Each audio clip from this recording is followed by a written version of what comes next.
Rob said he'll be in like 9:30 the latest. He's on a live right now talking about sneakers. Yeah. That nigga is on live every day with somebody. Jesus Christ. I by mistake clicked his shit. What was that, yesterday? And like he sent like a wave, and I was like, all right, now I'm here. I gotta be in here now. Yo, it's so awkward when you. I'm always nervous in going into an IG live because I don't know how many people are watching, right? And it says that you're in there, you know, so and so has joined. So I'm just like, what if there's just two people and they see me that I'm in there?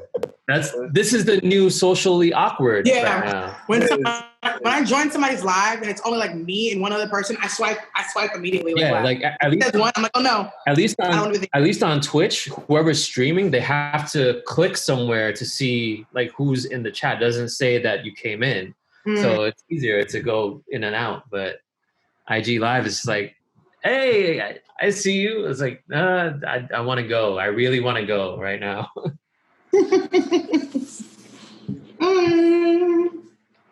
All right, we ready whenever you are, Reginald. Yeah. Anyway, all right, we here. We recording? We're recording, sir. Okay, so I did hear you say the rundown of Insecure, the Jordan doc, and the Teddy Riley. You usually do the. I mean, that's right. I forgot. We're not doing the podcast. We're doing this. My bad. My bad. I had a brain fart, man. Been drinking wine all day. Ooh.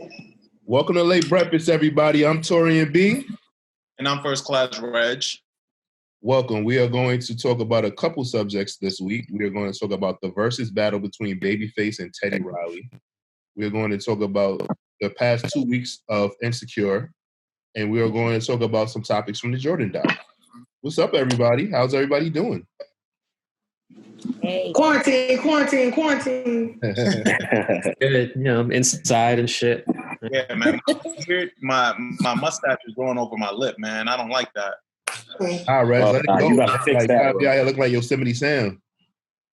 Yeah, but I'm just thugging it out. I don't want to see what's under this. Yeah, I look like if I take off this hat, I'm gonna look like '90s Jackie Chan right now. Like, it's not a good look. I've completely given up. We here. Okay. That's it. Well, I shaved this week, so there was an accomplishment. Thanks a lot, Chloe. Thanks a lot. Oh, well, that's good. That's good. I'm proud of you. You know, I was scratching myself, so it was time. Nah, alrighty. Gotta take things into your own hands. I totally understand. Literally. In more ways than one. Here we are, quarantine. All right. Y'all wildin', bro. So let's start off. Everybody give up who they thought actually won the battle. I think Teddy won. I want to hear from the birthday girl. I want to hear from Chloe. I want you to start this. Already, you already started, huh, Reg? The battle was a battle in itself. There was a lot of things happening, so it was kind of hard to stay in. It was kind of like double dutch with the frozen screens, and then Babyface was running his own live. It was a lot going on. But obviously, I think Teddy is the king of New Jack Swing. But when you're talking like R&B, I have to give it to my guy Babyface just because of Tony and Tevin. I can't. I stand. So Babyface. Of the 18 songs we heard, I'm not talking about just your fandom. I'm talking about the 18 songs that we heard head to head. You think Babyface won? Didn't we hear 20? Well, technically we heard 18 and then they did it separately, but I only count the 18 that we heard head to head. Because then after everything went haywire, it was kind of like it was like a free for all. I have notes for 20. But they didn't make it to 20 head to head. Like, remember, that's when Teddy had to leave and he couldn't get back into Babyface's live. And then Teddy just said, all right, I'm going to play it on my live. He's going to play it on his live. So, yeah, there were 20 songs played, but it kind of like got janky after that. But, I mean, if you're going to go by the 20 for 20, that's cool, too. Yeah, the 20 ends, I believe, from the list that I have. I think it was No Diggity for Teddy and Count on Me for Babyface. Right. All right, so Chloe, you got Babyface. Yeah, I said baby. All right, what about you, Mina? I'm gonna go with Babyface because Teddy was pissing me off from the first time we tried. We just have to be frank. Like, and you know what else though? It's hard for me to choose because I know that this seems like it makes sense, but again, I feel like with the exception of maybe just Johnson and Neo, I don't know that the pairings have been like that they make sense. Because again, like if you're gonna talk New Jack Swing, of course you're talking Teddy Riley. But if you're talking like Heartbreak Hotel type of R&B, then we're thinking Babyface. And I just feel like they're both forefathers of these subgenres within the genre that I don't know who should have gone up against each other, but it almost feels like even choosing in that pairing, it becomes okay. What's your favorite type of R&B to listen to? Mm-hmm. Yeah. It's like a battle vibes. What got you hyped? Right. Because they're both OGs. Like neither one of them, you can't say like to me has better hits than the other. They have different hits from one another. Very different and very different And styles. Very So I get somewhat generational too. Like if you're a bit older, you might lean more towards Babyface, but if you're a bit younger, you might lean more towards Teddy. I was okay with the difference of styles just because if it was like the same, I think it would have got like redundant and boring. Like let's say if it would have been Babyface versus like Dark Child, who I think are along the same like in the same arena, like then I think Dark Child would get crushed. But I think the reason like with a little bit of a difference of styles, like yes, it does go on preference, but then you could tell like what the masses respond to. So that's why I think that worked out. But Eli James picks.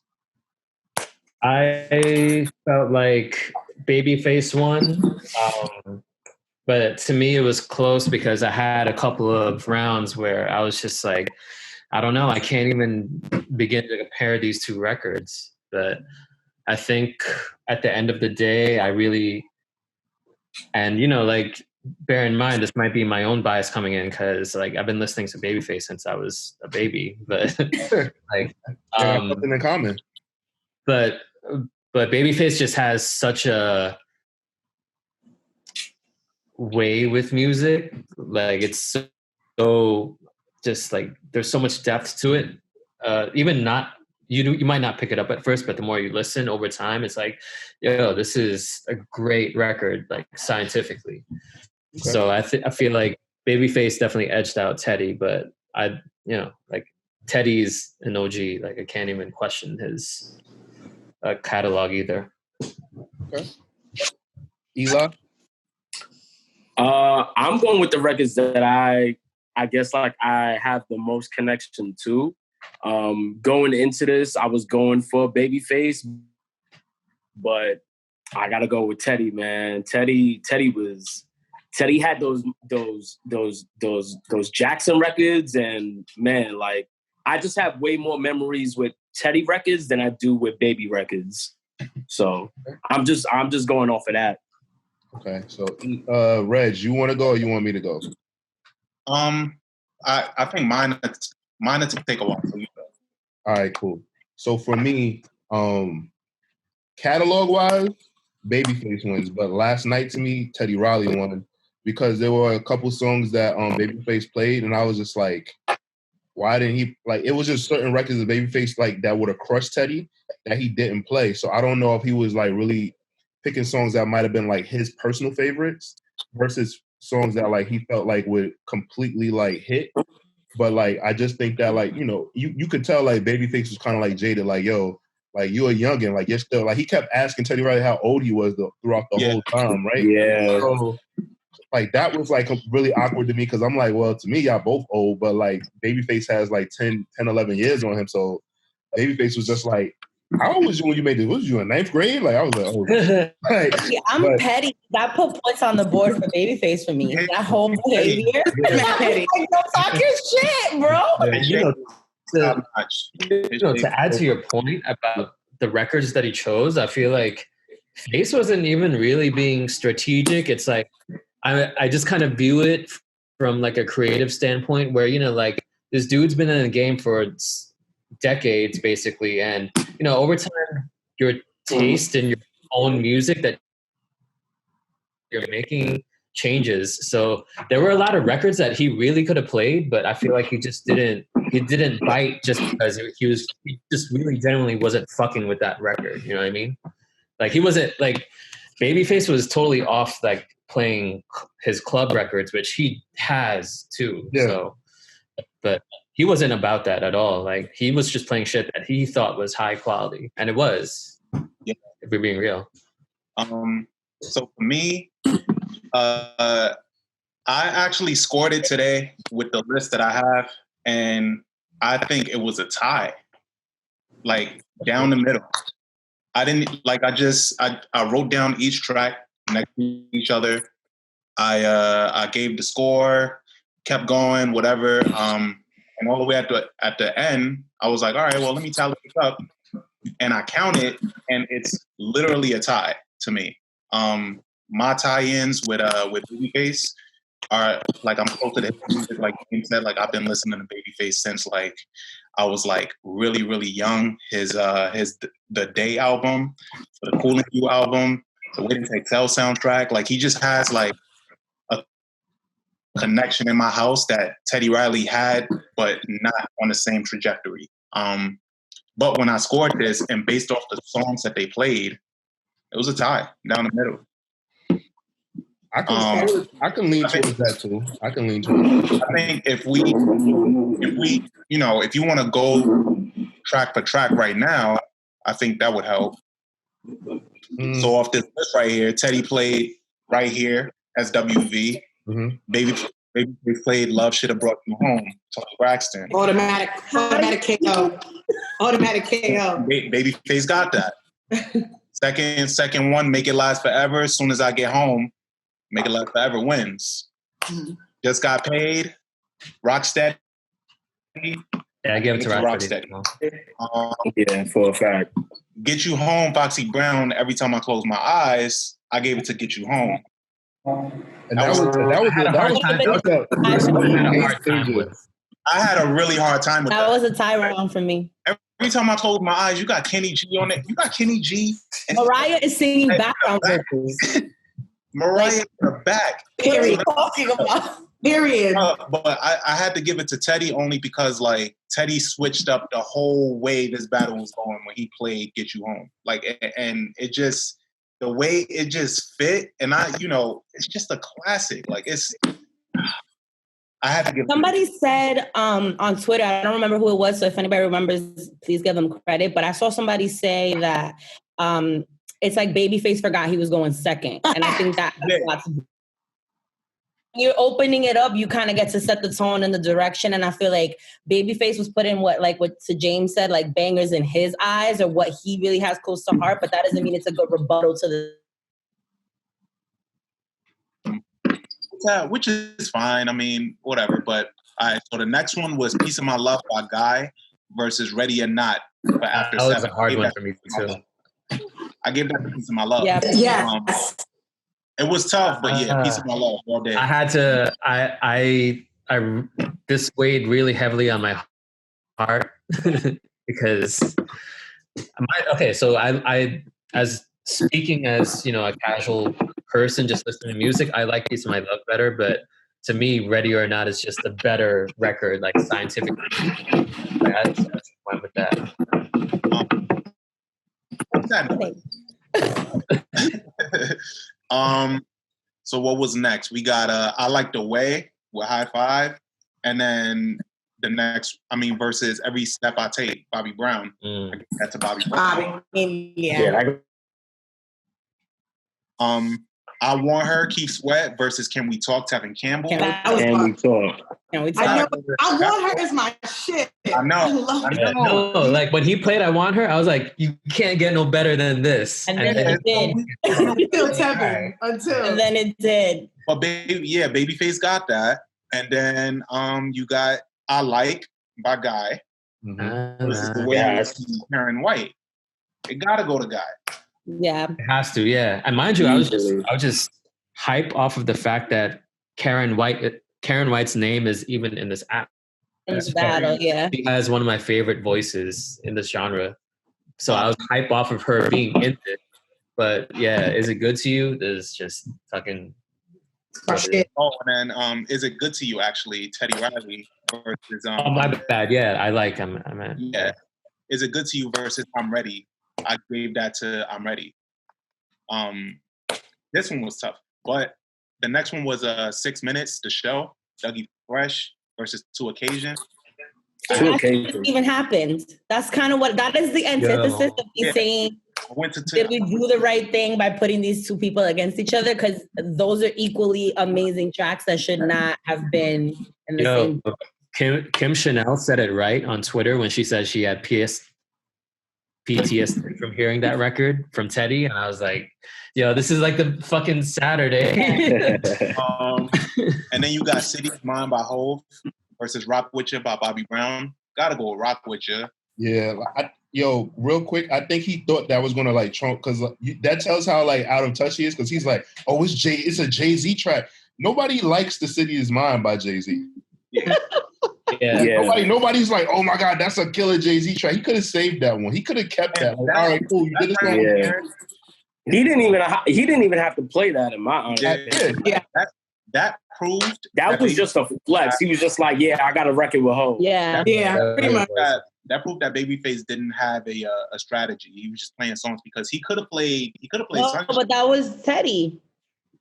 I know, but I'm saying for Babyface's rebuttal, like he could have played Sunshine, or he could have played. I think literally everybody has been saying that, but I don't think that Face even went into this with the intent of like, oh, I'm gonna blow this dude out the water with strap. Like he was just like, yo, like my music is just that fucking good. I think Teddy was battling Face. I don't think Face felt like he was battling Teddy. Right. Yeah. And I think that's what added to me choosing Face in the end, because I just feel like from the moment we walked into this, Teddy was giving me Ajita the entire fucking time. And by the last battle, I'm like, I'm just going to give it to where the respect was due. Thank you both for your time. You're both amazing. But I like that Face had like this big mafioso OG energy about it the whole time. Teddy came in like he had something to prove for sure. Yeah, he did, because he didn't he leave for like 15 minutes to go when he saw Face pull out the guitar and he had to go get his keyboard? Like, what are you doing, fam? He fucked up bad. But I mean, what we got next? So next we got In the Closet, Michael Jackson. On Our Own, Bobby Brown. Goes to Bobby Brown. You said Bobby Brown? I'm going with Bobby on that one. MJ all day. It's MJ, bro. Are you serious? Wait. Yeah. On Our Own Closet? What? You're bugging. It's my shit. On Our Own was from one of my favorite albums. Soundtrack, right? Yeah. Yeah. That was a good one, though. That was a good one. I had a hard time with that. I had a hard time. That the other day. Speaking of a hard time, you got for the next one, you got Before I Let Go, Blackstreet versus Can I See You? That is a pair up that I'm like, oh, this is why we're here. I gave that to Teddy. What? Nah, man. Like, this might be my bias coming out full swing. But once he pulled out that acoustic guitar, I knew what time it was, and I was like, nah. I think When Can I See You is one of the best songs that ever happened to me. But Before I Let You Go is an iconic moment that no matter your age range, you hear that and you're like, okay. I might agree with you and give that to Face, and that would make him win. Yes. Let me finish. So next we got Let's Chill by Guy, and then the next versus Whip Appeal. I couldn't. This one is a tie. I couldn't decide. I couldn't decide on that one either. Let's Chill is my wedding song. Like that opening is amazing. Yes, I'm sorry. I gotta go with Whip Appeal. It was tough, but I had to go. This was the round where I kind of felt like crying because like both songs were so good. They're good. Those are like wedding songs. And then we got Deep by Blackstreet versus My by Johnny Gill. My all day. I couldn't decide. I decided. And then Teddy played I Get Lonely by Janet, which he didn't produce, by the way. He did the remix. Is that one? Babyface put that? Did Babyface wait for somebody to talk like, yo, check that? Babyface was like, wait, did you? That's what I mean. Like, Y'all respect that energy. I'm sorry. I don't even care. We don't have to list anymore. He's like, He's always been like that, though. He was like, oh, nah, I did the remix. He was like, oh, I didn't know we did the remix. He said, I don't do remixes. That nigga said, I don't do remixes. I don't do remixes. But yeah, that was against Red Light Special. I gave it to Red Light Special just because Teddy didn't do I Get Lonely. Yeah. But speaking in general though, I don't know about I Get Lonely versus Red Light Special. I think I give it to I Get Lonely. That would be a tie for me. Yeah, I had a tough one on that. I gave it to Babyface solely because it was like Teddy did the remix. Same. Agreed. But the next song, he had Michael Jackson Jam versus Superwoman by Karen White. Sorry, I gave it to Jam. That was hard because that was Superwoman was played so much in my fucking house. I had to get over the idea that it's Michael Jackson, right? So I gave it to Karen White and Superwoman. Yeah, I gave it to Karen White too. As much as I love Michael, Superwoman for sure.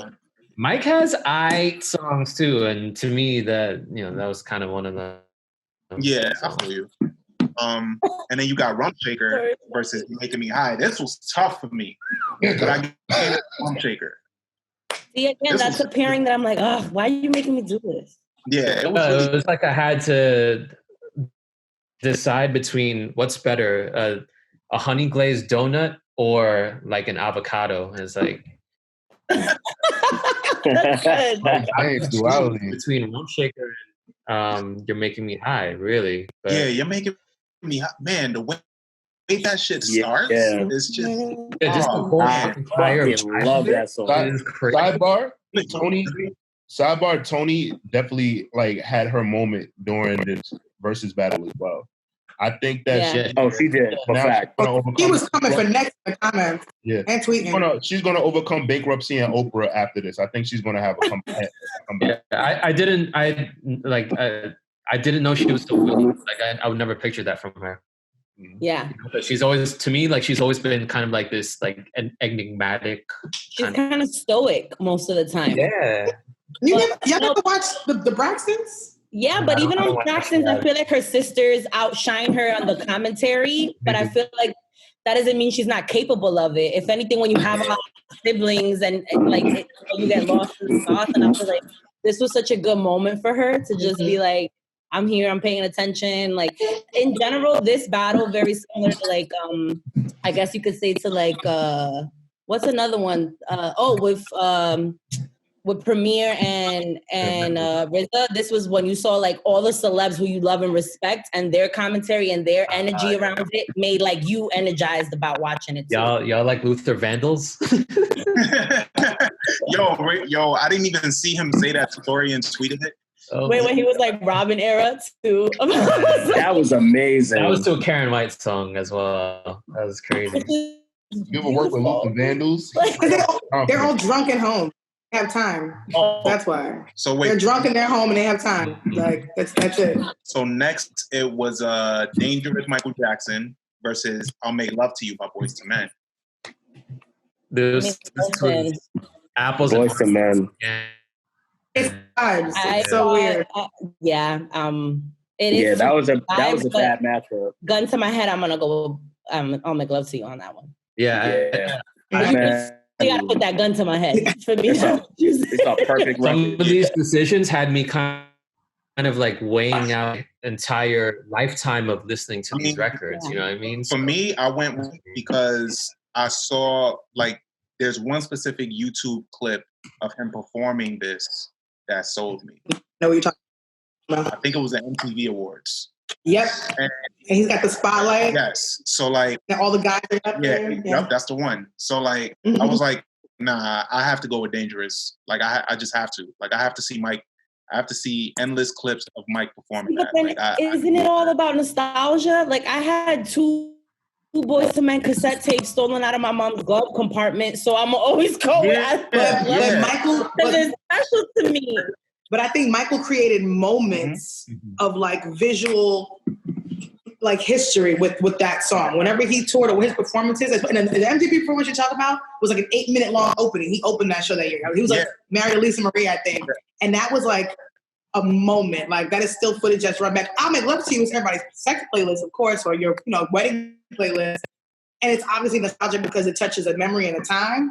But around it is what's gonna take it off. The moments that Mike created around his music, like even going back to Jam, like James said, it's not like the best MJ song, but then you got Michael Jordan in the video with you. Like you got shit around it that makes it greater than what it is. But we'll go into the actual last round, which was No Diggity versus Count on Me by Whitney Houston. I went with No Diggity. And again, that perfectly sums up for me, like, what are we doing here again? Because No Diggity versus Count on Me, like, yes to both. It depends on the day, like, how much have I had to drink, what day of the week it, like, you know what I mean? Like, am I smoking or not? Am I doing makeup to go out, or am I, like, calling a friend because my man just broke my heart? Like, it all depends on something. I had to choose No Diggity just kind of off the string that it's one of those records that to this day, as a DJ, when I play out, like, like at a warm-up set, I'll get somebody who like looks like they don't even really listen to hip hop or even just, and they'll be like, "Yo, like, what is this record? This is amazing." Yeah. No lie. I could tell somebody, oh, it's by this Blackstreet, and the person was like, "Who?" I was like, "Blackstreet." Here, I'll type it in for you. Like, I was like, yeah. So I feel like it's one of those very well. Like, it's up there. So, like the only walk back, even just doing this read back, was When Can I See You would get my vote over Before I Let You Go. So that would make Babyface the winner by 1. Babyface wins.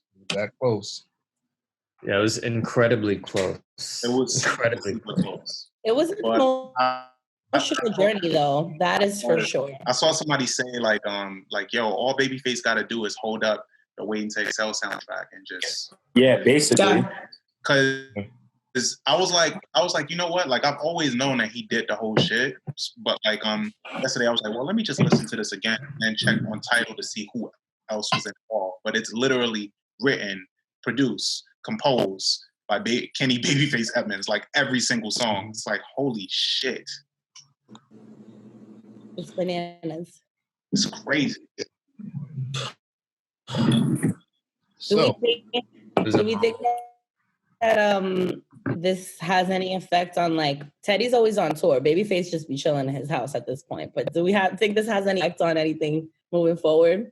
Yeah, Teddy. I think Teddy's going to get like. I think Teddy's definitely going to like that streaming platform is definitely going to go forward for him doing like live shows and stuff like that. And I also think that for Teddy, he's probably going to get hit up by more newer artists to do more records for them. Babyface obviously is like always still working. Him and L.A. Reid are always doing stuff together. Like L.A. Reid is always sending him to work with new artists like he has at his label. But Teddy is absolutely going to get more phone calls and get more work. Oh, absolutely. I feel like artists right now are thinking of having their people hit them up and be like, "Yo, like, we want to have a record that sounds like it would get played at a Diddy party." Absolutely, man. Well, Tory Lanez definitely jumped automatically. I think that's the best thing about Versus so far is that all these older artists and all these OGs are like, they hit the refresh button with this shit. Like, it's a lot of people that's like checking for them now that kind of forgot about them or didn't know about them. Like, a lot of people didn't know about Jonte. And I feel like he's going to get a bunch of work from this now. Even Sean Garrett. Sean Garrett played a new song for her. So all of them are working. And this is like giving them like a new spotlight. I don't know, but like I read today though, like that they were thinking about some type of pay-per-view event for Dre and Diddy. I don't know about that. I want to know how reliable that source is. Yeah, I'm not with that.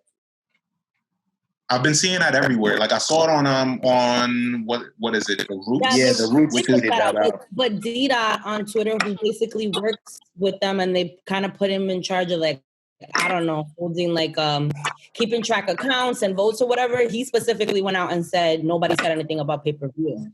So that's where I'm confusing. Like, has something been taken out of context from what they said? Swizz says I was watching. Swizz said that with Timbaland on after the battle was done. They went on live pay-per-view or this.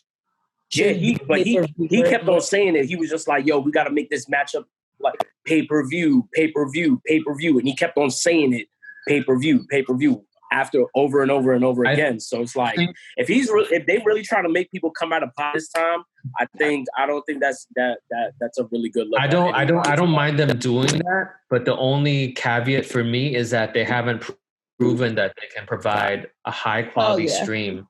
Yeah, everything's crystal clear. They can't even get the artists until they can provide something like that runs smoothly. Then I don't think that they should do the pay-per-view route. I think they still have a lot to prove, and this might be, again, biased on my part because I don't really like the concept of versus that much as it is right now. But yeah, like I feel like they have a lot to prove before they take that step. The internet reacted really aggressively when Teddy wanted to do it on his site, and there wasn't even going to be a paywall to that. And then they used that to kind of continue the jokes when the first night didn't go the way it should because he's quote unquote doing the most. So I think that the public has already kind of let them know that nobody really wants to see that in that way. Yeah. But I mean, I think the word pay-per-view was used very loosely. I think he was just using that for saying that this is an upper echelon battle. Right, like, I don't think it's necessarily going to be some shit that we got to pay for, but I don't think it's going to come. That's what I meant. Like, I wonder if it was taken out of context, because I'm thinking he meant it the way, like, when you used to watch heavyweight battles as a kid, your parents had to pay per view. Right. So, like, that's why I'm like, did you really mean you want us to pay, or are you saying this is pay-per-view level of entertainment? In that case, I think you should be more careful with his words going forward. I definitely don't think they want us to pay. I think what they were just saying is that this can't be on Instagram Live. This is too monumental of a moment, and that they just said pay-per-view because that's like the biggest thing, like a heavyweight bout or whatever. Yeah. The legend. Yeah. But I think they can work. They should just work something out with YouTube. Like, just do something on YouTube. Yeah. Versus needs a channel. It's not even, honestly, it's not even the platform. I mean, it is to some extent the platform, but it's just the fact that they need some tech people on their staff who really know what to do with all this streaming shit as far as getting audio, clear pictures, like things like that, and just graphics. And make it that everyone doesn't have Revolt in their house. Because if everyone had Revolt, then Puff should just do it the same way how Skip Bayless and Shannon Sharp and ESPN does First Take, and then it will be that simple. It will be that easy. But Revolt isn't in everyone's household. I forgot what company doesn't have Revolt, but like some people just wouldn't be able to tune into it because it's on cable. They're trying to do something where everybody's on the phones. And I know James is like a huge advocate for Twitch, and I think maybe Twitch would probably be the best bet. But that means that it would have to be promoted like crazy because some people don't even know where Twitch is. Period. Like some people are just into it with Instagram, and I'm like, damn. I wish that, like, I know that the interface for Instagram and Facebook are like intertwined, but everyone has a Facebook, and I think that Facebook will probably be the best place suited because I feel that everyone has a Facebook. So I don't know. Yeah, everyone has YouTube as well. So I think, but the thing is just, like as with YouTube and Twitch, like you don't have to go out of your way to make an account if you feel that lazy. If you want to chat, but I don't think, I think what's more important is to provide quality to your viewers rather than, and like trying to round up the most viewers. I feel like people will be there regardless, especially if it's free. So too. Yeah. Okay.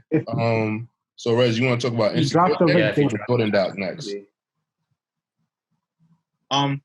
Let's do Insecure.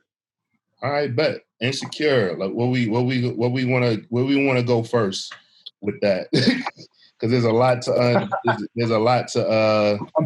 unpack. It has a screen for everything. Range. The blame. Baby. Yes. It seems like Molly and Issa are coming to a little bit of a crossroads in terms of their friendship. And while we always see, and sometimes every season we see Issa, just as she's getting into her groove and her stride, Molly comes and, tries to like throw her off a little bit with a little bit of that friend, like, that person that's always like, I'm getting my shit together. And that one person in the group is like, sure. Like, it's like always this kind of misdirected self-sabotage that she throws towards Issa. And now it's kind of like Issa's so used to Molly being in her own mess that when Molly's maybe kind of being truthful about what she's feeling, Issa's like, Harold, you ain't changing. It's almost like they're doing the same thing to each other, like butting heads.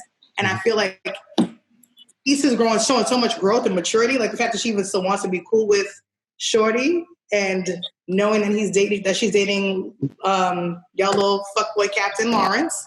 I think people don't really believe Issa every time she's trying to show growth and trying to be better. It's kind of like, but you're still messy, Issa. But she's human. But I feel like she genuinely is just trying to be like in a better place and focus on her career and not just niggas. You may answer. What makes Lawrence a fuckboy? I'm joking. I love Lawrence. I just like to say that because be triggered. Y'all be triggered. He was triggered. He ain't heard nothing I said since after the fuckboy. He wasn't even looking at the screen until you said that. And to Chloe's point, like, oh hey Rob. Hi guys. I'm sick of Lawrence's shit too. Be honest with you. I think for someone who at the end of season 2 had talked about, his mental health and how he kind of shuts down and becoming more self-aware, I don't appreciate his absent-mindedness with issues. How the fuck do you think it's right to go to your ex's friend's baby shower and bag somebody and think that there wasn't going to be any blowback from that? I think it's irresponsible.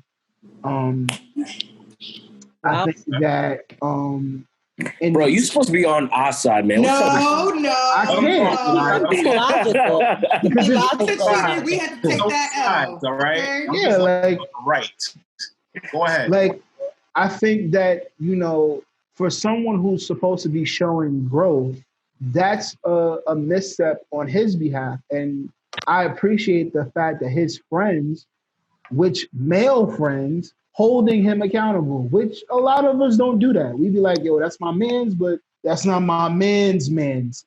Or, that man gonna do whatever he gonna do. I can't tell him not to do that. So I thought it was very honorable that his friends like really called him out on that shit. And was like, yo, you fucking up. And everything that comes from that, you gotta own that shit. So let me ask you this. You go to a baby shower, right? For a mutual friend that you have with your ex. And you meet a girl there. Y'all are hitting it off. The vibe is really, really dope, right? See, this why niggas don't need to be at baby showers.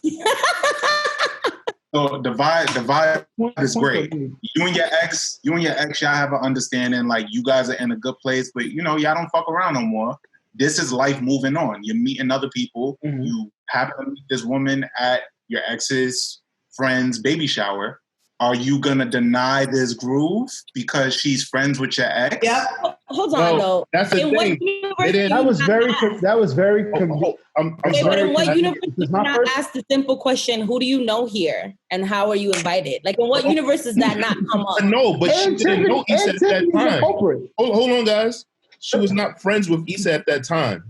She wasn't. No, but she was friends with Tiffany. And you're not going to tell me that if you got my best friend's baby shower, I'm not going to assume that we know each other and a couple people. Okay. But that's what I'm saying, though. Like, she was friends with Tiffany. Obviously, she was there for Tiffany because that's whose baby shower was. But he thought, like, sometimes women have multiple friends. So he's just thinking, this is a girl that's friends with Tiffany, but this has no connection to Issa. I'm not saying that that's right because it's an acquaintance. I'm not done. There's always a connection. I'm not done. So it does put Tiffany in an awkward stance, but Lawrence probably thought like there was like, all right, well, that's not her best friend. Like he knew the ins and outs, so he was like, oh, Issa and Tiffany are like best friends, but like he thought that homegirl and Tiffany weren't the best of friends, that they were just like, cool and passing. She was at the baby shower, and they obviously didn't talk enough about it for them to get to that thing. So I don't think that Lawrence was a fuckboy, but I think Lawrence should have did more detective work and finding out like, all right, can this bite me in the ass? Yeah, I think it's a lack of emotional intelligence, to be honest with you. But I also think that was kind of Condola's fault. I'm sorry, not really Lawrence's. I think it was Condola's fault because if I meet somebody at my homegirl's baby shower, I want to know who is this? What's the hard facts? Give me the whole facts. How did y'all get a month in before you knew anything? Well, Condola only told Tiffany about one date. And Tiffany didn't tell her, oh, that's my best friend's ex. Like, Tiffany's fucked up. Yeah. I think the issue that I'm having with Lawrence is his behavior after he found out. Like, coming up to Issa, going into her house and be like, don't talk about me. That's a little bit like, okay, obviously Issa's not the type that's gonna sit there and talk about you and like dog you out to this girl. But you can't expect them to not at least have a conversation or some commonalities about you are going to come up, especially if you already know that these girls are going to be working together and they're going to be dealing with each other. Like, my whole thing is don't try to put limitations on me and what I can and cannot say. I'm going to respect you. I've never disrespected you, but like not thinking that obviously you're not going to come up in conversation. That's kind of crazy. And my thing is that shows you guilty. You don't want certain shit to come out. Nah, I don't agree with that. Be a couch for 4 years. I don't agree with that. I think well, he's not on the couch now, so that's what the difference is. But my man pulled up in a car this time. I don't agree with that. I think Lawrence is in the right for checking Issa on that, because the thing checking is the wrong word. No, that's bad. That's not a good word. Check. Good word. Let him finish his statement. If that's not chill, let him get his point across. Exactly. Yeah, man. Just let me finish, man. No. I think it was perfectly fine that Lawrence took the time out of his day to speak with Issa. First of all, I don't think. Let me give the reason why. But I'm giving the reason why because by Lawrence approaching Issa and telling her like, hey, listen, I don't really feel comfortable with you guys having discussions about me. Granted, yes, me, Issa, and whatever her name is, they're friends. They're basically friends now. And granted, those conversations, it's inevitable that those conversations will come up. But the thing is, what is the extension of that conversation? Because one little conversation like, oh, he puts mustard on whatever he put mayo on his French fries. Same shit, whatever.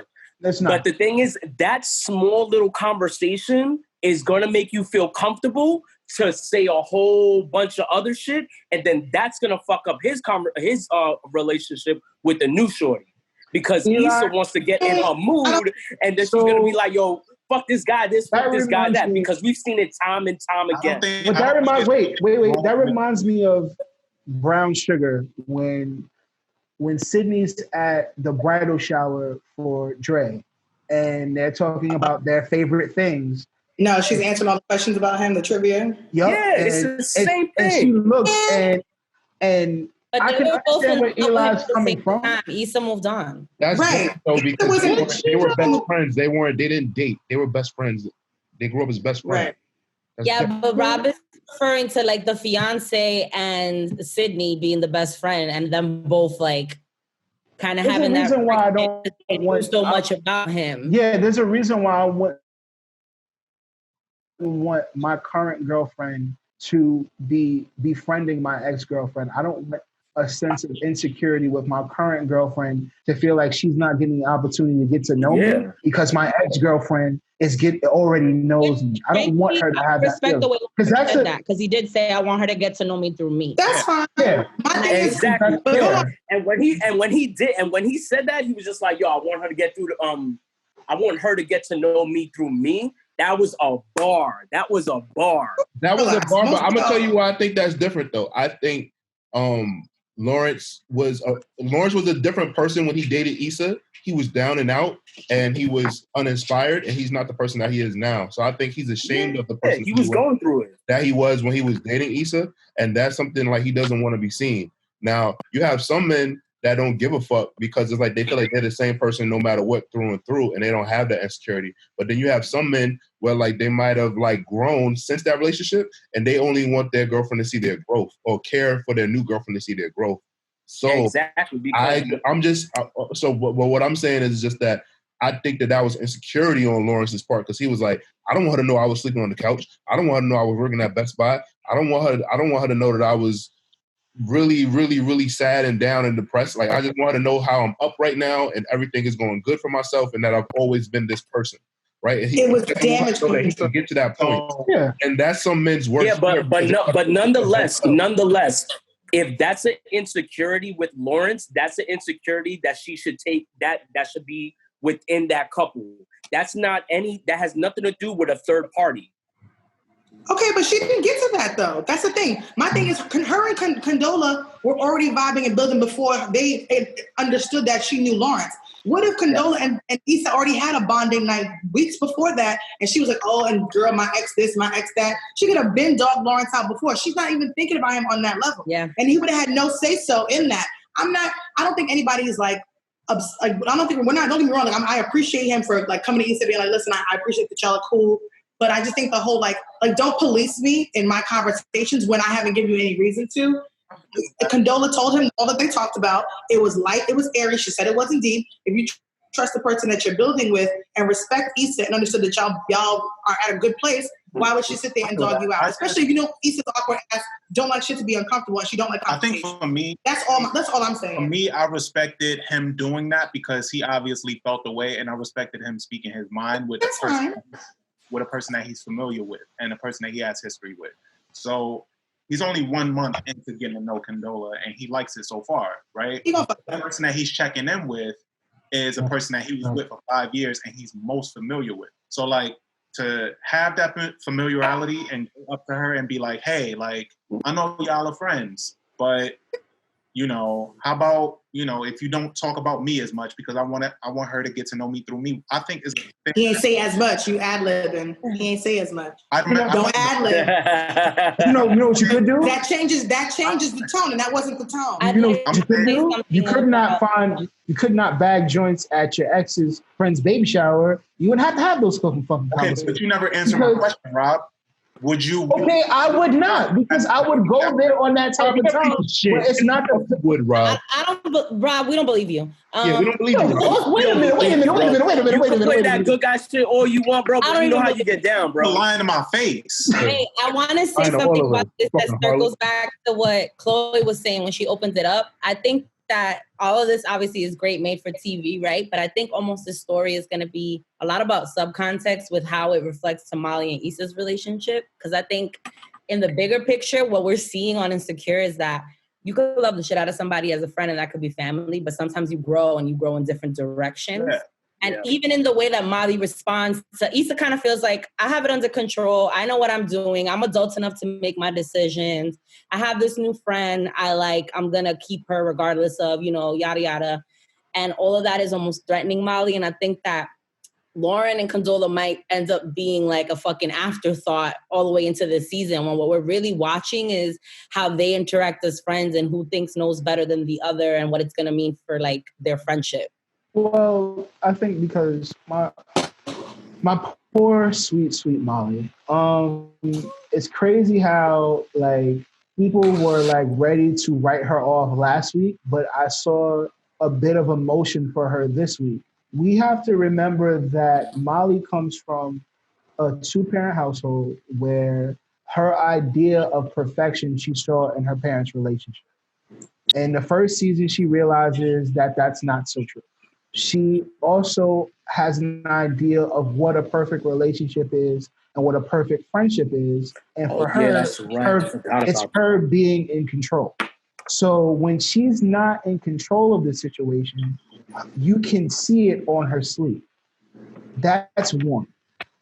Even with Asian Day, like you want Asian Day to open up on your terms now. But when Asian Day was chasing you for at least like 2 or 3 episodes, you wasn't even trying to give that nigga a time of day. So it's like, but don't make us like you and then you don't open up. We hate that shit. I'm here now. But you can't demand him to open up on your terms because now you're comfortable and you want to open up. Exactly. You have to let him have time. Like you can't just say, well, I want a man who has depth. Oh, Rob, so you taking today them you to want church me, right now, so bro. today you want me to have depth. Yesterday, you was completely content with me blowing your back out and we really didn't have a conversation, but now you want depth. You can't do that on your terms. Like, granted, you did ease it in. You had dinner, you cooked, you showed me your family, but I should be able to make that decision when I'm ready to don't trick me. Have the conversation with me that you Molly goes 0 to 100 real quick. She's a bit of an extreme. Torian has his hands up, guys. Let's give him. Go ahead, Torian. So I'll say this, because what I've learned from a lot of my female friends and even speaking to like my mom, right? A lot of women do that because they're just like, all right, if he's going so hard to get me, then when I am ready to open up, a lot of what I've heard and what I've been told is that a lot of women feel like, all right, you doing all this shit to get me, so then when I am ready to open up, don't fucking not give me what I want because you were saying you were going so hard to give me that. So in that sense, is like I kind of understand where Molly's coming from, and I feel wild saying that because I'm a huge critic of Molly. But I think that Molly's looking at it like, yo, you was going mad hard to get at me, so now I'm here. Give me what the fuck I want. I like it. And I'm not saying that that's okay or healthy or fair because I'm all about like fairness. But I'm just saying that a lot of women look at it that way. A lot of women see it like, wait a second, you was literally like, you wanted to hear everything I said. You wanted to see me every fucking minute. You wanted to hear everything you were hanging on every word I had to say, and you were willing to do all the bullshit. Now that like we here and we fucking, now you're mad that I'm asking you to move at the pace that I'm telling you to. So I'm just speaking for women and saying like how they might process it. So for us men, it is frustrating because it's like, yo, like chill, fall back. But it's kind of like, well, no, motherfucker, we're in Mali arena right now. We're not in Asian Bay arena. Like I didn't come for you. It's not organic. Yeah, but it's still, not organic because you only got on this type of time when you realized I was dating other people. Exactly. Molly has a control problem. Molly Here's my thing with Molly though. Here's my thing with Molly though. This show is the demographic is our age group. Like they're literally supposed to be in our age group, kind of similar to like, all of that. Molly's been around the block a few times. Some of it we've seen. So my thing is, she's lived. She lacks communication, basic communication skills. Like, how are you a whole lawyer with a whole law degree that your entire job is to find loopholes and to clearly, concisely be able to deliver a message that proves your point? And she can never just say the words. Like, she never actually says what she wants or what she's looking for. She plays a lot of games. Okay, fine. But then you can't be mad at kind of how the outcome happens, because then what she does is she takes that anger and she takes it out on Issa. She don't even take it. Well, that was by the end of the scene. When you look when Asian Bay leaves, the main... His name is Andrew. Andrew, yes, Andrew. Thank you for checking us on that, Rich. When he leaves and gets that sorry-ass jean jacket, bro, you can't afford that jean jacket. Stop it, bro. Talking about people's accessories, Robert. You have a purse. It's a pretty ass purse too. I like that purse. Several it's not purses. a purse; it's a satchel. No, it's a purse.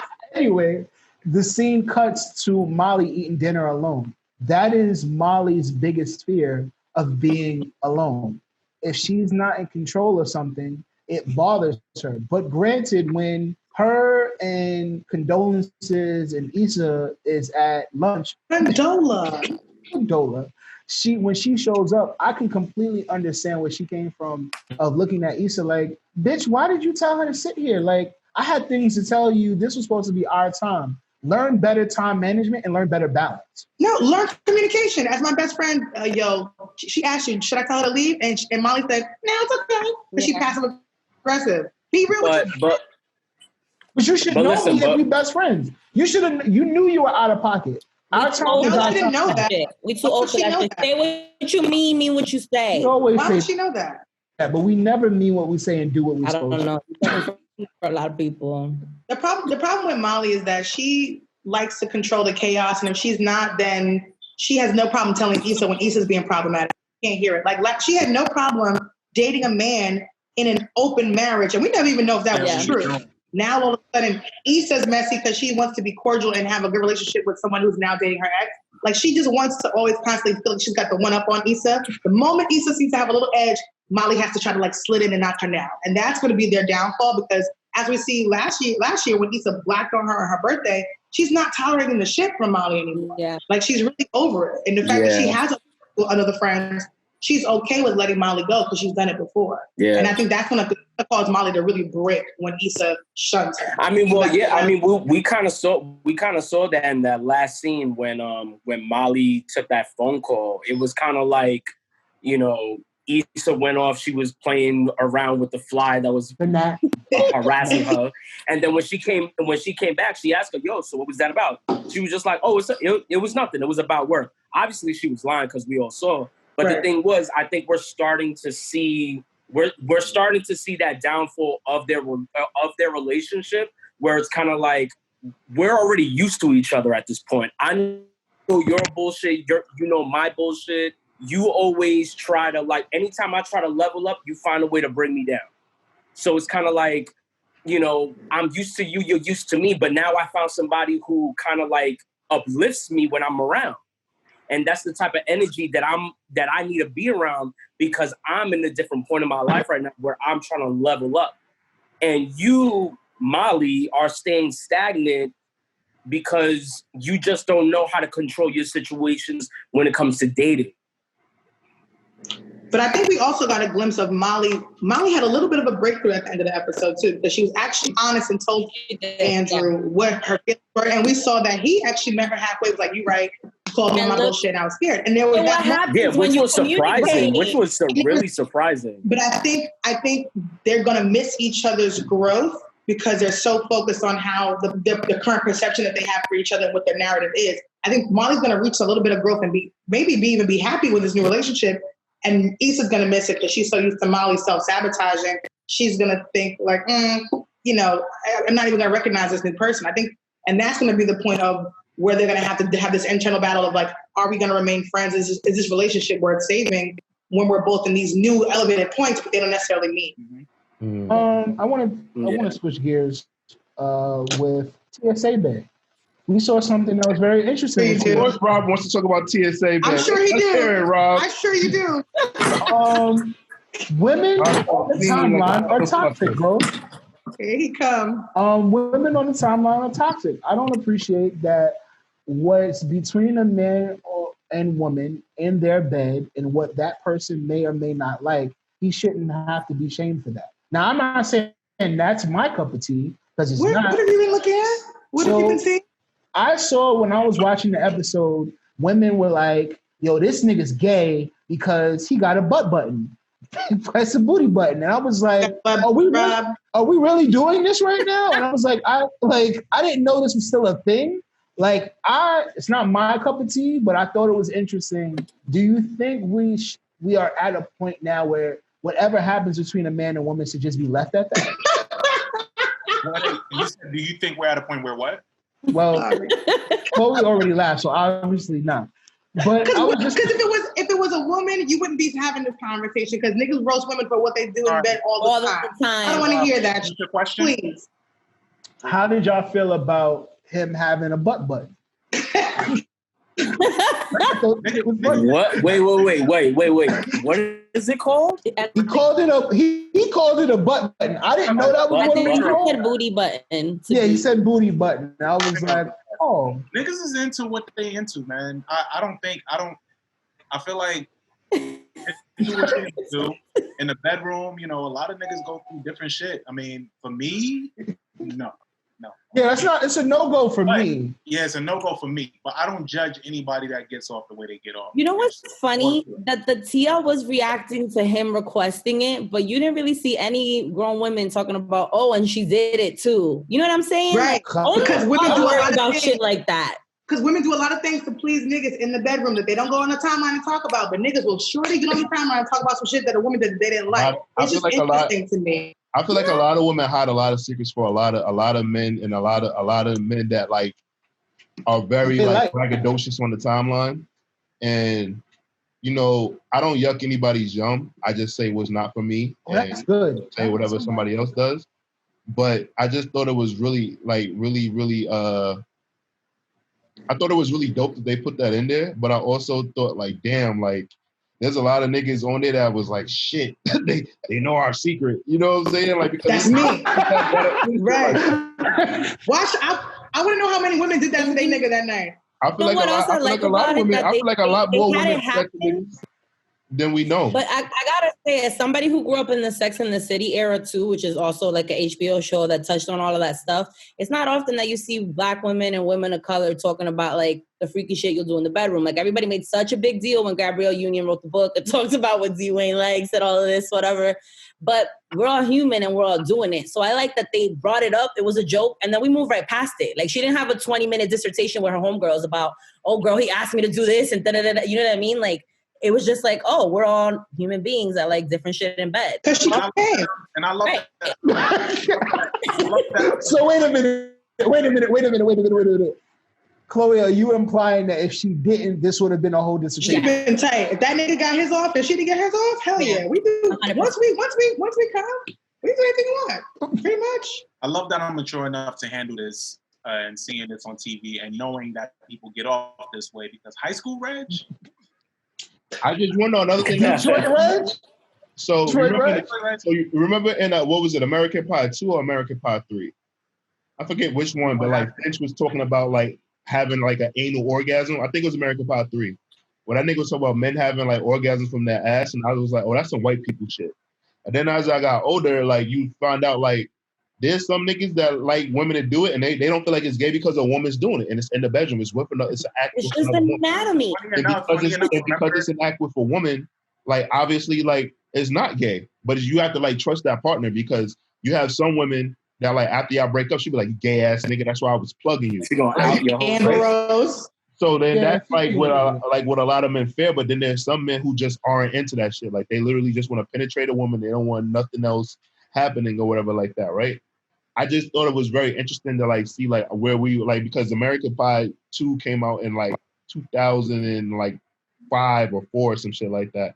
So like now we're like people of color because most men don't want to be emasculated because Black men of color have been emasculated for so long, and now we're at a point where like it's fine. Like, all right, nigga, I like it when my girl does it, not another man. But like some people just feel like, hey, like that's taboo, period. Like whether your woman does you're ordering dessert and then you're crossing a line. What you say, Ray? Finger popping each other's assholes. You know that? Was that 21 or 22 Jump Street? Yeah, we're not finger popping each other's assholes. We're not finger popping each other's assholes. It just comes down to hearing your sexuality. No, that was in Road Trip, I think. Did you like how going to the donor because she would stick a finger up his ass and he realized. Yeah, that's I thought it was interesting how she wrote TSA Day off too. So that was interesting. I was like, yeah, you mad problematic. You got 2 kids and one on the way. Like that doesn't cut the Hennessy and the weed that you brought from last week. Yeah. We know who's for now and play and who's forever. We know. Like, yeah, what's confusing you about that? I just thought it was. I wasn't so easily how she writ him off. I thought that was like. No, she did they did what they had to do, and then it was done. Everybody has a situation. You know what it is. Like he was sweating on her. To marry the man.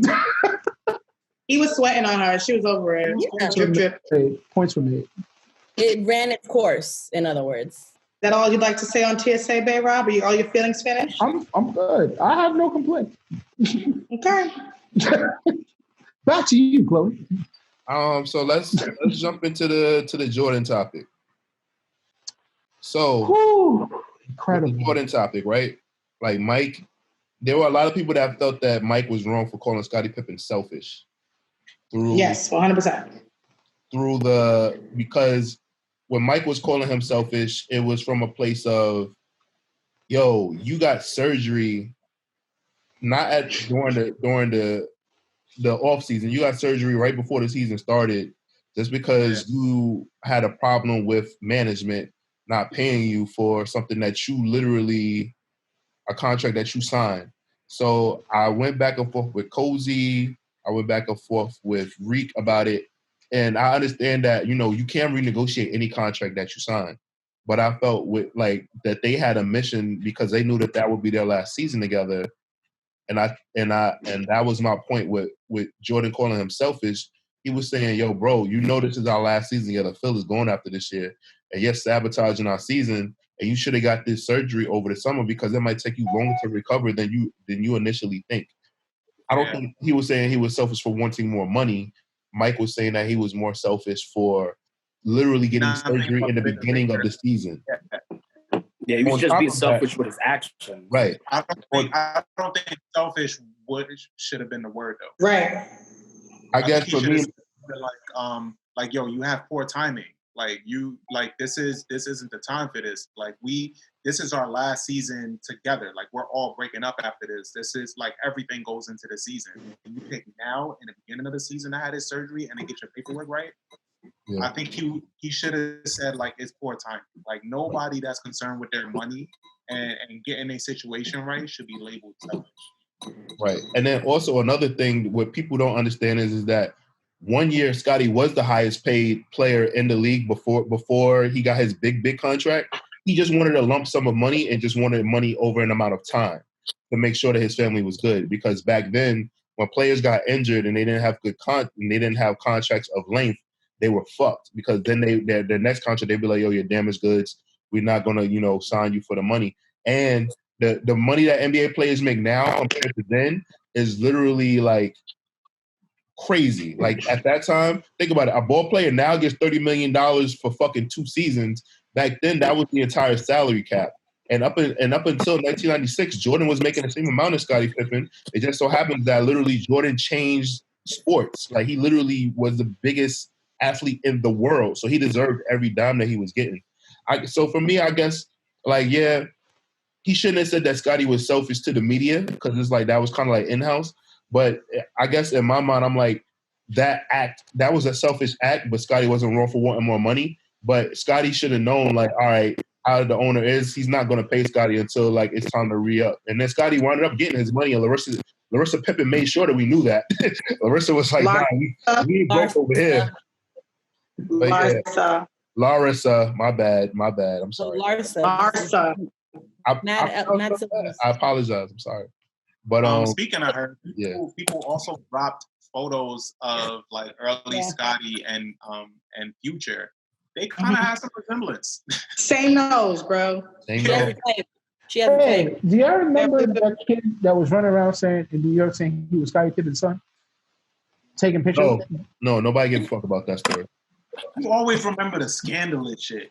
Like, nobody cares about that. TMZ. I have a question to what you're bringing up, Torian. I just think it's funny that anybody even, I don't know, considers Mike as the type of person to speak out on something in like with Kuth. You know what I mean? Like, in what world do you not expect a comment like that to come out of Jordan? Like, why did you want him to be polite about it? I don't really understand. No, that's what I agree. Like, I was just like, what? Like, since when the fuck did Jordan watch his words while he spoke on another player? Like, if he thought that he was better than somebody, he'd be like, oh, I'm definitely better than them. So I think that like it was like on time with Mike. I just think that a lot of people. I think that this is a thing, especially in the people of color community, where like people think like, oh, you're supposed to speak up for this person, you're supposed to do that. And I don't think that was Mike's job. I don't think it was Mike's job to speak up for Scottie, especially at that time, because that wasn't the thing then. Like obviously now, like LeBron does it and he uses his leverage, but it's a different time. And we can't get in the time machine and go back. But I just think that that's just something that just happens because that's between the players and the owners, whatever like that. It's not like Scottie went up to them and was like, yo, Mike should be the fucking highest paid player in NBA history. Like, that wasn't happening. Mike negotiated that on his own. But I think there's also foresight in Phil Jackson, and I think that's the difference between a player and a coach, right? Because when you cut scene from Jordan saying, yeah, I thought it was fucked up and it was selfish, Phil's like, I understood exactly where the fuck Scottie Pippen was coming from, and I told the team, Scottie's doing his own thing. We need to focus on this game right now. And I think that's the difference between a player's insight and a coach's hindsight.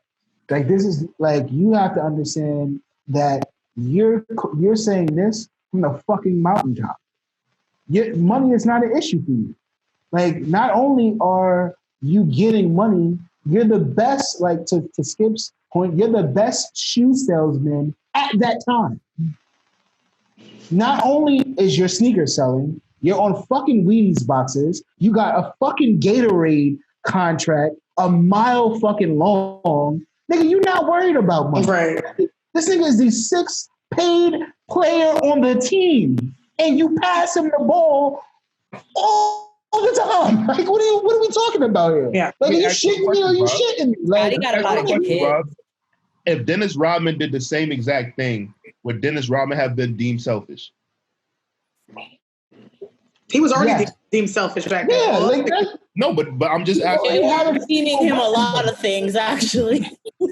My thing is, but I'm just saying, Scotty had a point to prove, though. It was valid because it showed. It was evidence in the team's performance. I don't think it's wrong for anybody who's putting just the same amount of hours and work in to say, hey, like, especially when this organization literally laughed in his face and basically kind of like shitted on him to his face, and then they still expect you to go to work the next day. I think that's unfair. Like, and even if technically he's still stuck it out, maybe his heart or his mind or his mental wouldn't have been in it, and he might have re-injured himself and something else not focused and not paying attention. Like, I don't think he was wrong. I think he had been definitely more tolerant than most than Mike would have been if Mike was in the same situation. You know what I mean?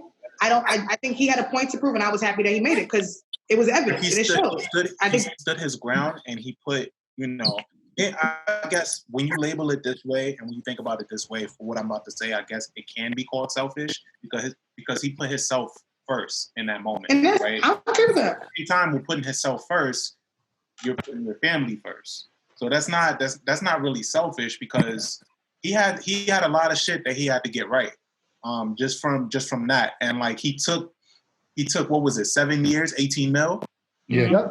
Yeah. So him taking that automatically wasn't for him because it's like for anyone that has a family going through what he was going through. He had 2 wheelchairs in his house. Like he had a lot that he had to worry about. He wasn't about to pass up 18 mil just because it wasn't going to be good in the long run. So he was already operating from the sense of like bettering himself and his family. So I think he did what was right. It's just the timing of everything and how they had everything lined up for season 6. Season 6 for that sixth ring. I think it was super important to everybody because it was about to break up. So it's like, yo, you pick now in the beginning of this to do this. So it's tricky, but at the same time, you can't be mad at him. It's the same thing. We joke. I mean, we shit on rappers when they do the same thing. Yo, you sold your publishing? What the fuck you sold your publishing for? Yo, this is the first time somebody's ever giving me this amount of money. Let's keep in perspective here. Michael Jordan is coming from pretty decent blue-collar working family. When he signed in 84, 85, his parents convinced him to sign his Nike contract.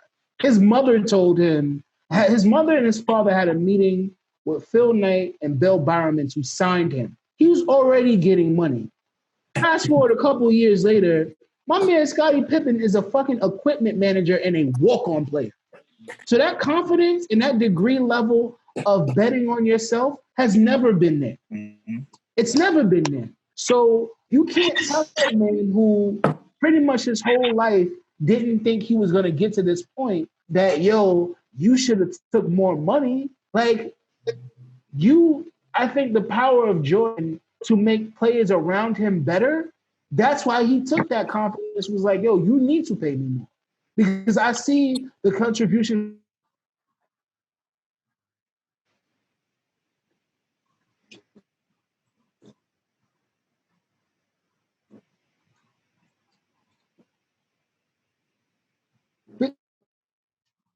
So that's why I say, like, it's the same place. When they talked about the what was that? The USA team, it was like, yeah, you didn't make it, and that was like a $30 million pay cut or some shit like that. And you look like, wait, what?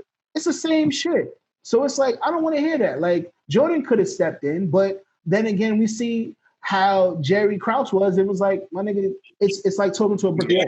So you do what you got to do, and you do for yourself. Yeah. To show I'm surprised he was there. What was it, 2003 that he left? Mm-hmm. Yeah, he was there till 2003. He had a long run there. He ate in the those 6 prime, rings brought him. Those 6 rings brought him time. And I guess for me, my thing is like when Scotty signed that contract, that was the deal that he wanted. Like he said, "Nah, I want this. I got family I got to take care of," and that was the best day of his life. But then he found out that the grass was actually greener, and that's when he had the beef. So it's kind of like, yo, this is what you wanted. You could have got shorter term with more money and then read up later, but you wanted this because you wanted this over amount of time. And the day you signed that contract, it was the best day of your life. Now that you see that other people getting more money and you're seeing that we're getting TV deals and we're getting deals with other companies and that there's more money available, now you want that money, but this is the norm. I don't know. I just feel like when people sign these contracts, obviously they're doing it out of desperation, but maybe sometimes you need to use put your better foot forward because you have to think about the long run. And obviously everybody doesn't have that luxury, but you have to give yourself that luxury. Because then when you come back, you're giving that person the power to tell you no. I don't like to hear the word no. So for me, I want to make sure that I don't ever have to go back and hear the word no. Or make sure that at least I have enough leverage where they can't tell me no. Scotty didn't have that leverage because that general manager didn't give a fuck if they went 82-0 and he wasn't even back there. Yeah. Mm-hmm. So Scotty had no leverage. And we're going to see that because we're going to see he came back and played for that fucking $2 million. Yeah. It's crazy. Points for me. But definitely a well-made documentary. You know, I definitely love this piece. It's great so far. Oh, I can't wait for the Bad Boys shit. First of all, Robin and Bad Boys, but the musical score is really good on this though. Like I'm just sitting here listening to the soundtrack. I'm like, can I playlist for this, please? Because they whoever did the music, I got to check again. But they've been going off. They're dropping all the songs at the right time. Like when they dropped LL Cool J Bad, it just went so well. That was even though they lost that game, but it went so fucking well. It was amazing. And I'm glad we got some commentary from Larry Bird, and it's great, man. It's great so far. I think from what I read, I think The Last Dance dropped entirely on the internet somewhere. Yes, somebody leaked the next it's part on the secret server. It's on the page. I don't want to watch it like that. Yeah, I want to watch it with the family. I'm watching that. You guys want to watch it on the couch with the family? The Robin episode and the Bad Boys episode, those are going to be... Yeah, those are going to Rob, many I'm episodes drop we get all the on proper this? sneakers that he wears in the episodes. Like, don't half-ass it with the sneakers. The only secret I was missing, shout out to Runs Brinson from Quick Strike and Complex, was some low shooter I didn't know the fucking name of, but he gave it to me. I did have a question that I saw on Undisputed. Do you think when you look back at the last shot that Jordan took on the Utah Jazz, do you think LeBron would have took that shot? No. LeBron has shown us that he won't take those shots. Like, what you mean? So people seem to forget that when LeBron started his career, he was trying to model his career off of Magic Johnson. Yeah, so like he looked up. Yeah, but it's just I think they just do the comparison because he's so good and because he wears number 23. Yeah. So like, I mean, I get it. I get the comparison. I mean, LeBron is and I don't keep up with basketball nearly as much as I did in the 90s, but like LeBron obviously is the player of today. So like they model him off the player of the 90s. I get it. But he came in idolizing Magic Johnson and the way that he played. So like, and Magic was big on, dishing it out. And that was like what he was famous for. Like, so like part of his game. So I don't think he would have took that shot. Well, he probably would have if it called for it. Like he would have seen if somebody else was open or whatever, maybe he would have dished it out. But if it came to it, he probably would have. Of course, they kept replaying the video. And if you look in the corner of the video of that last shot, Scottie Pippen is wide ass open. With his hand out. Like, yo, pass me the ball. I looked at Scottie like, you should have got the surgery, nigga. Push. When he did that push off on Russell, this was an offensive foul, OD. OD, but the niggas were rough. But niggas was rougher back then. Yeah. And calls were like you had to really, really like prove a call. Niggas was getting knocked down all the time. I think the daintier NBA that we have now. No, yes, LeBron could take that shot. Had LeBron been placed back in the 90s, LeBron's not taking that shot because these niggas up today don't get knocked down as nearly as much as 80s and 90s basketball. That was an athletic time. Like They're literally, see and like, oh man, and going hard. I can't fucking wait to this bad boy shit because you're like people are really gonna see that hacking that was going on back. They killed Michael Jordan his first season. They Real killed nigga trying to take off in the air and then pulling him down. Can we also talk about Charles Oakley just being abusive his whole career? Son, I don't like how he smacked Scottie Pippen, bro. I don't like that shit. He was right. I love Charles Oakley. The way he smacked him though, like on camera, son, like nah. It was dainty too. It was like, but you heard it. It can't. Like, there's a difference between like. I was like, whoa. Listen, I grew up in the Garden, and there was only like 3 people I was afraid of whenever they came to play the Knicks. Because I was little, and I would stand there in the little locker room area, and I'd be like, it was Charles Oakley, Charles Barkley, and Anthony Mason just scared me because he was crazy sometimes. So yeah, Anthony those Mason. 3. He made you like the ref thing, OD, right? Anthony Mason ref did stink. I'm all the time. Anthony Mason. RP. Yeah, I sold him an iPad actually. Anthony Mason. Unfair. He had on jean shorts. Sounds accurate. Yeah, he had on long-ass jean shorts. And I was like, yeah, I got for it. He said it was for his daughter. Oh, beautiful, man. Yeah, so like, and I ran into Charles Oakley getting off work, and I kept my distance. I literally like waved to him because I was like, Charles Oakley. He's a nice guy, though. Is he? I just waved to him. I don't want no smoke with him. Not when he's in like game mode, obviously. Yeah. But he was a nice guy. Yeah. Yeah.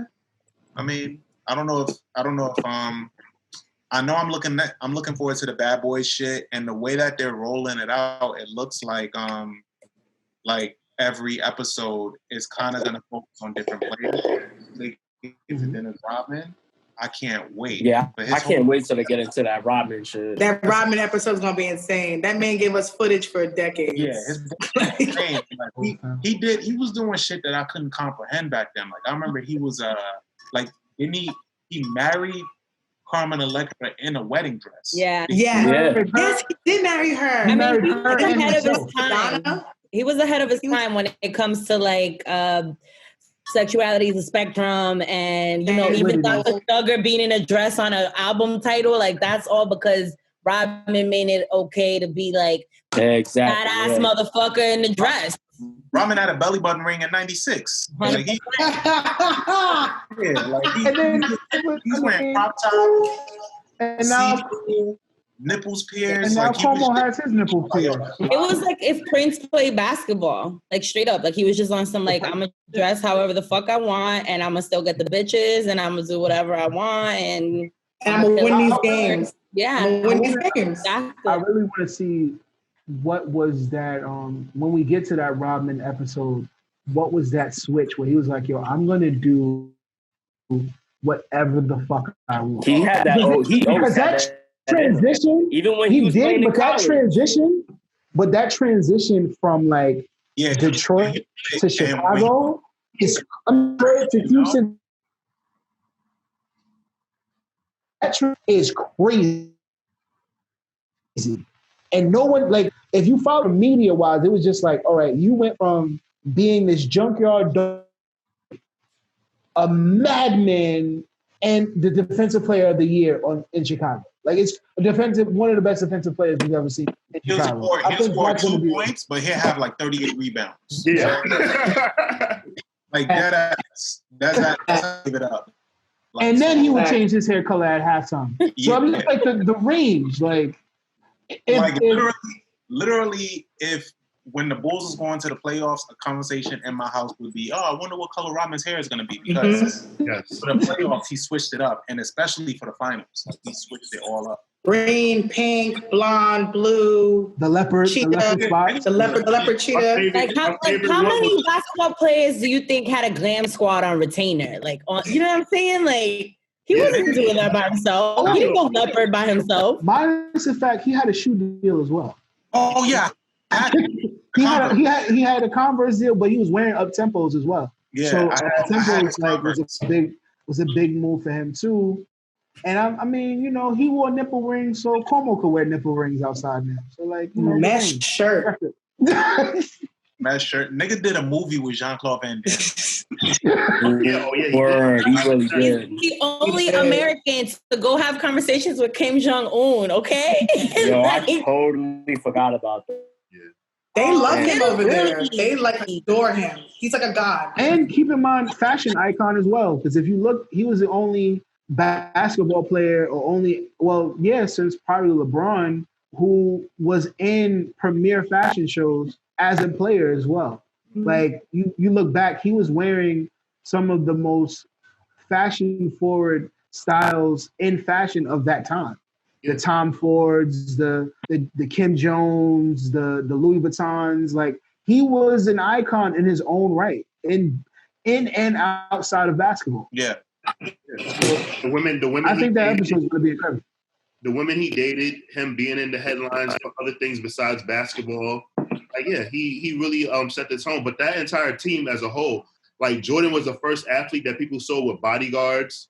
Dennis Rodman was in every magazine other than Sports Illustrated. Like they were like really like rock stars. Like they were like the only NBA team at that time that were staying in the presidential suites. Like every time they stayed in a hotel, Jordan got the presidential suite and the rest of the team all got suites. Like they literally had security and detail. They were like the Beatles for real at that time. So they really set the tone for like how the NBA is now. Like if it wasn't for the Chicago Bulls, a lot of the things the NBA players have now, they wouldn't have. So I just don't even think like NBA players now can even hold a candle to that time. Like we knew niggas by other names. Like we had the Admiral. Like you had Dr. J. Like they had like auras and like it's like catapulted them. Like I can't name 4 of these niggas that they play ball. I just knew if you in the club and you tall, you might play ball. But like I don't know these niggas. They haven't like. Only a few will have a legacy after this. I think we had Grandma, like, come on. We had, you know what I mean? We had, these were like, they were like superhero stuff. That's why Space Jam was so important because it was like, they transcended into the silver screen and it was like, yeah, like these are our superheroes. It was a great metaphoric analogy for how we looked at them. Like basketball players, everybody loved them. You know what I mean? Now it's like, I don't know a lot about basketball. In fact, I don't know shit about basketball, but growing up in the 90s, like you heard about it, you knew, like you said, like it was more of it was embedded in our everyday lives. Like where now it's just about like what Kardashian is dating a basketball player. Well, like outside of like LeBron and you know, like a couple people, obviously James Harden, all these people like whose names you know, but like there's this like magic that was around it. I feel like years ago that doesn't exist as much anymore. Well, because the position of the athlete has changed. You know, youth is pretty much what leads sports all the time. And with that being said, for our generation, we became the creatives. So because of that, we looked outside the box that was, you gotta sell drugs, play a sport, and make them laugh. Like we went a completely different direction with our creativity. So we didn't look at the athlete after so often, like, yo, I can be so much more. So now the kids that you see now, you see that even in shoe deals, like kids don't want to be basketball players. They want to be designers. They want to be innovators. They want to be architects. They want to be all these other things. And then the basketball players don't want to be basketball players too. They want to be other shit. So they want to be rappers. They want to be artists. They want to be painters. They want to be sex symbols. So the Bulls encompass all of them. And I think that's why now you don't have so many athletes who have that persona or own a room. And they don't have personality. Their personality doesn't even show in their fucking basketball game. In their game. Like, and I think that's really what it is. Like, there's only I hate to say it, but it is true. Like the myth, like there's only a great basketball player that comes every 10 years. Well, So guys, I think that's really what happens, man. That's it. That's all I got. all right. So, you ready to wrap it up? Yeah, man. We had some good talks today, man. I really enjoyed this. So in conclusion, Lawrence Hive. What was the second one we talked about? Versus. Oh, that was the second one.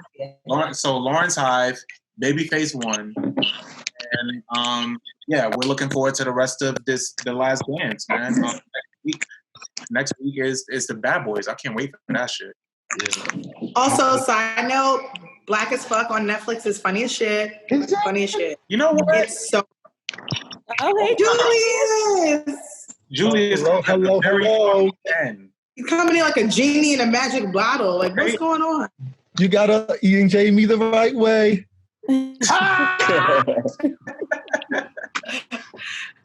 Yes, but I do enjoy Black as Fuck. Good binging. Maybe I'll watch it. I'd like to do an episode on Black as Fuck at some point too. Chloe should come back. So I'm gonna watch it. How about tonight. this? Everybody try to do their best to binge watch Black as Fuck before next week when we record, and we can do one on Black as Fuck, because I do see what the comments are on the timeline, and because I'm a big Quincy Jones fan, and Kadada Jones fan. I'm a big Rashida Jones fan. So I kind of feel like defensive, but I want to see the show before I give my opinion on it, because I want to understand like where the outrage is coming from. So I want to see the show before I speak on it. That's why I haven't spoken on it anywhere, because I haven't seen the show yet. So I would be really stupid to talk about something I haven't seen or watched. So how about that, guys? Like, we all try to watch as many episodes as we can, so at least we can get a grasp. I'll watch it tonight. It's 8. You'll get through them. They're good. Yeah. You'll get through them. Episodes? What'd you say? It's like 10 episodes. 8. It's 8. They're like an hour long, right? Yeah. Dang. Okay, cool. Yeah, they're good lengthy episodes. I can knock that out tomorrow, because I'm watching the Mayans right now, so I'm gonna knock that out tonight, and then tomorrow. That's a good show. Okay, so let's touch on that, because there's a lot buzzing about it, and I think it'd be nice to have a conversation around it. Yeah, I'm gonna try to convince Felix to like us and join in on that one, because I'm pretty sure Felix has a lot to say. Julius is new I'm background. about to watch this low budget. Julius, I love that. Okay. All right, guys, I'm gonna catch y'all next week in case you stay on here. Bye. Bye. Nice meeting you. Nice to meet you. See you next week. Are we cutting off? Are we signing off? Everybody's getting off right now? Yeah, everybody's getting off. I'm about to watch the Mayans and edit this video for tomorrow. Eli. Hey, Eli. Cheers. Eli. The Knicks? The cover. Tonight. The cover. Which one are you putting out first? Insecure, Jordan. No, we're doing all together. So Insecure, Jordan documentary, and Babyface versus Teddy Riley. Yeah, that's all. That's all we need on the cover. I got you. All right, before 10 a.m. You gonna be up? I know. Yeah. Don't lay in bed. Look at this. Listen, bro. I got no other choice to do it because my computer, my laptop is completely dead. Right? My laptop is done. Oh. Like, my laptop doesn't even want to turn on. It can be like that. All right. Maybe we'll. I gotta to get you the FKB desktop. Maybe we'll figure something out. I don't know, but I gotta hit up my boy to see because Reg, I don't know if you can help me out, but I connect my charger to my laptop and my laptop just doesn't turn on. Like I press the button, it doesn't turn on. I connect the charger to my laptop, it doesn't turn on. Bro, it's been on the charger since last night. You could buy a new one. It's your charger. Rob, you got 2,000? You got 2 racks on you? I always got money on me. It's not about Let me get that 2 racks. All right, well, we're gonna close this out. All right, guys, I'm out of here. I'll talk Later, to you love later. y'all. Julius, I was expecting to hear from you tomorrow. All right, bye. Later. Bye, guys.